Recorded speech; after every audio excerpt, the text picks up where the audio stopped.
నిన్న Congress party MLC Balmoor Venkat గారు మా పార్టీ నాయకురాలు సీనియర్ నాయకురాలు ఎమ్మెల్సీ మాజీ పార్లమెంట్ సభ్యురాలు కవిత గారి పైన విమర్శించడాన్ని మేము తీవ్రంగా ఖండిస్తూ ఉన్నాం. మహిళలనే గౌరవం లేకుండా ఇష్టం వచ్చినట్టుగా నిన్న బల్మూరు వెంకట్ గారు మాట్లాడారు. రాజకీయాల్లో నీకు ఒక అవకాశం వచ్చింది.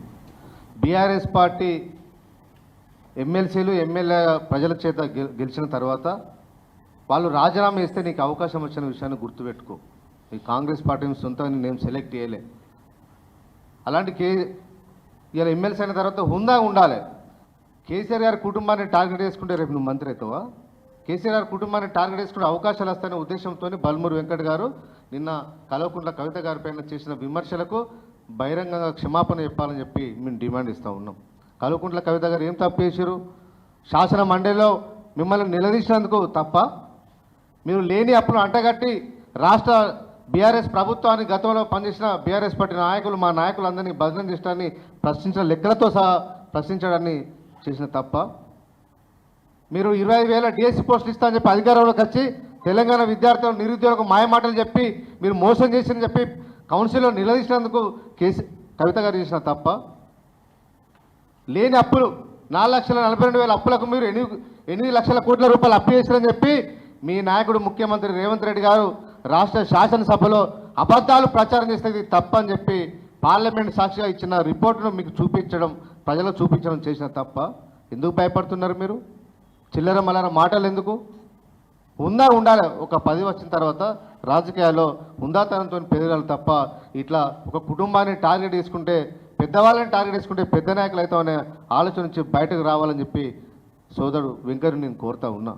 రాజకీయాల్లో ఎవరికైనా ఉంటాయి, ఎదగాలని ఉంటాయి, కానీ ఈ రకంగా చిల్లరగా వివరించొద్దని చెప్పి కోరుతా ఉన్నా. కాంగ్రెస్ పార్టీ ఎన్నో హామీలు ఇచ్చింది. రాష్ట్ర శాసన మండలిలో మొదటిసారిగా కల్వకుంట్ల కవిత గారు ఈ ప్రభుత్వం చేసిన తప్పులను, మీరు ఇచ్చిన హామీలను ఇవాళ నిరసన ప్రదర్శన చేసిరు.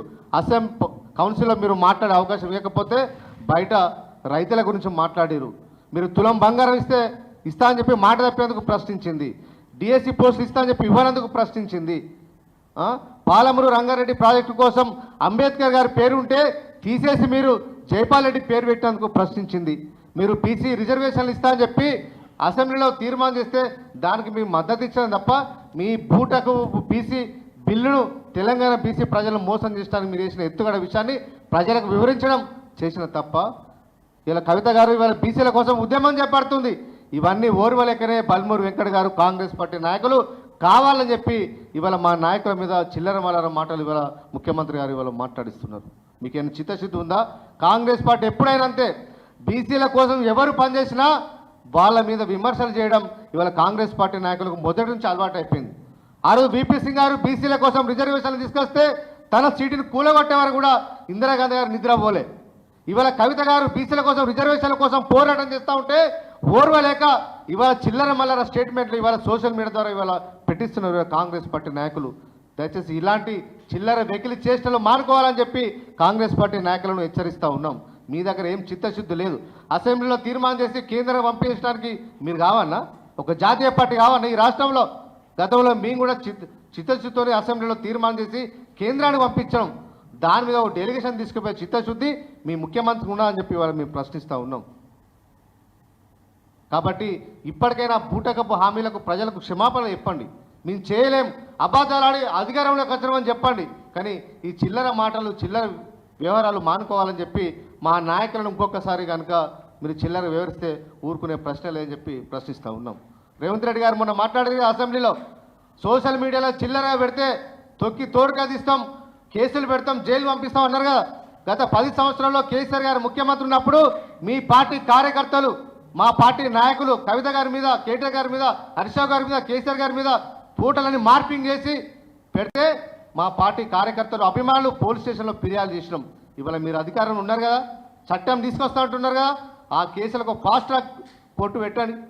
ఎవరైతే తప్పుడు పోస్టులు గతంలో పెట్టారో వాళ్ళు శిక్ష పడతాడు చేయండి. చేసే దమ్ము, చిత్తశుద్ధి మీకున్నదని చెప్పి ఇవాళ ప్రశ్నిస్తున్నాం. కాబట్టి పాలన సక్రమంగా చేయాలని చెప్ప ఈ చిల్లర పోస్టింగ్లు పెట్టి మా నాయకులను కించపరిచి మా ఆత్మగౌరవాన్ని దెబ్బతీసే ప్రయత్నం మీరు చేస్తే మేము ఊరుకోం. ఖచ్చితంగా ప్రజల పక్షాన పోరాటం చేస్తామని చెప్పి ఈ సందర్భంగా కాంగ్రెస్ ప్రభుత్వాన్ని హెచ్చరిస్తా ఉన్నాం.